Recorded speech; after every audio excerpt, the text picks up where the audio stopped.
Hey everyone, number 97 on my 100 Greatest Songs of All Time is Father Figure by George Michael. Um, who knew? Well, many people I would imagine, but I certainly didn't know that George Michael was as successful a songwriter as he was. I ignorantly assumed that other people wrote the songs and George Michael performed them. Amazing voice, obviously. George Michael came from Wham, and his first song on his first album, solo album, had no right to be as good as Father Figure is. Um, he was originally writing it as a dance song track, whatever, and at one point he said that he dropped the snare drum out of it to see what it sounded like, and he said it just changed everything about the song, changed the mood of the song, and turned it into a more gospelly sounding song. And I don't know the song, I don't know how to play it or anything like that, but I do know that it's a lot of flat in the verses. It's a lot of flats, and kind of talked a little bit about this on the last video. But the first one is, that's all I wanted, something special, something da, da, da, da, da. And that, I like the Don't Stand So Close to Me. It's those two chords for the verse, and then it gets to the end and it goes to a G flat. So it's stringing the flat chords all the way through and eventually goes to an F major. But it is complete gospel-y by the end, but I like the idea that George Michael saw it as a dance track and then turned it into a gospel one and then brought in a choir to sing on it. And it's such a grandiose statement of intent from a songwriter to arrive with an idea of one thing, but then turning it into not just an opposite genre, a different genre, but blowing it into a gospel song. And I always like the idea of choirs singing on songs in general, and it works so well. The mix as well on the song, because it's just as important as anything else in the song, is to have the mix right. But they've obviously the choir on the song and has a lead singer in the choir like most choirs, and she is belting it out. But when George Michael passed away, I can honestly say I didn't know a lot about the man.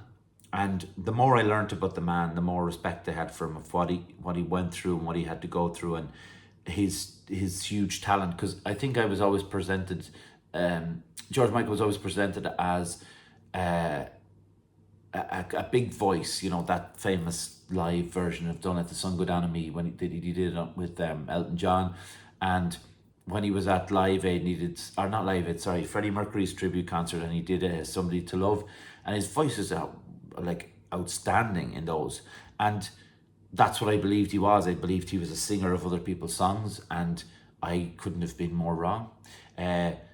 This song, Father Figure, got to number 1 in the US Billboard, number 11 in the UK, which seems kind of strange considering the base that he's coming from. But it's just huge, because on the album as well, if you're talking about Freedom, people would know Freedom. Freedom's a great song, and it could have easily made it into this top 100. It's probably just narrowly missing out.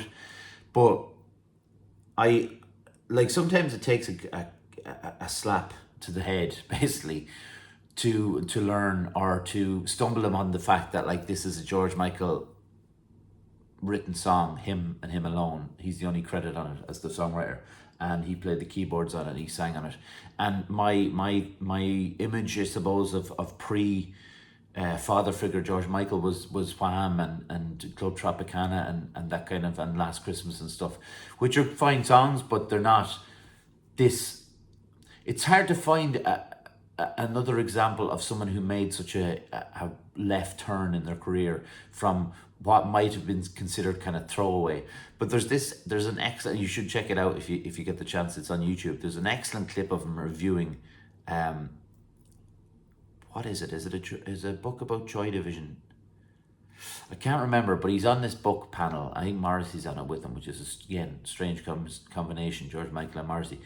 But the way he speaks, and he's so eloquent and well spoken and smart, and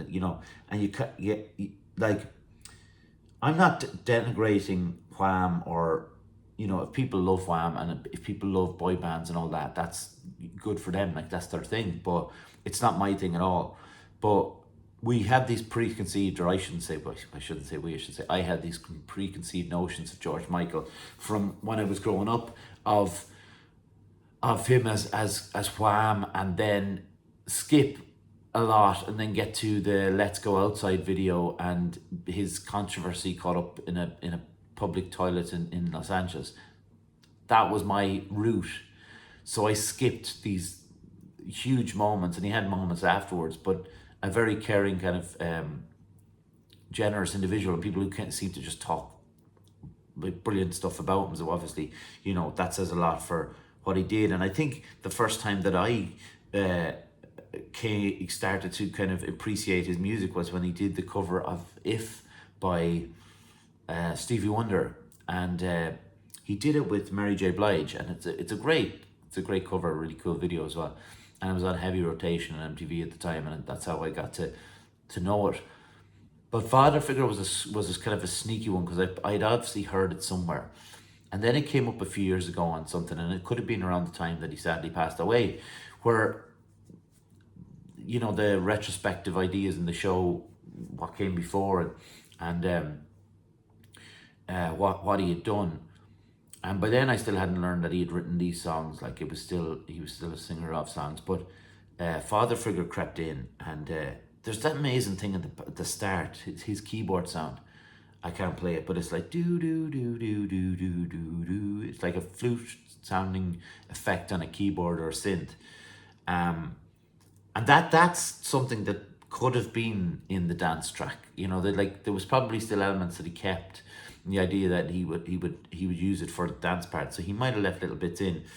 But when his voice comes into the song, like, and you listen to it like on your own, earphones in or headphones in, and just hears his voice coming in, and those slightly little studio trickery, not even trickery, but just these small subtle things that they do leading into the chorus, and he does these little voice thrills in and around it.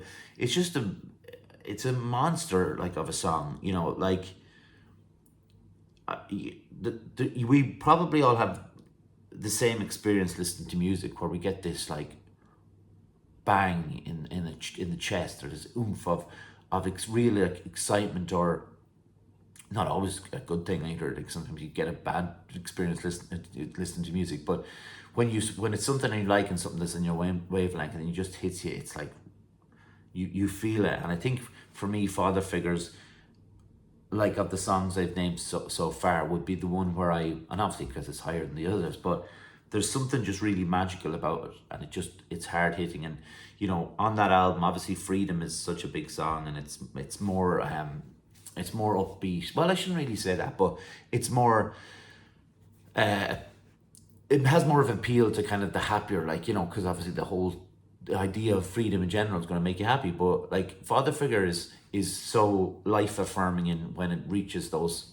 choruses and those peaks of the choir singing in the background, and George Michael. And sometimes George Michael stands back and lets the choir sing for him.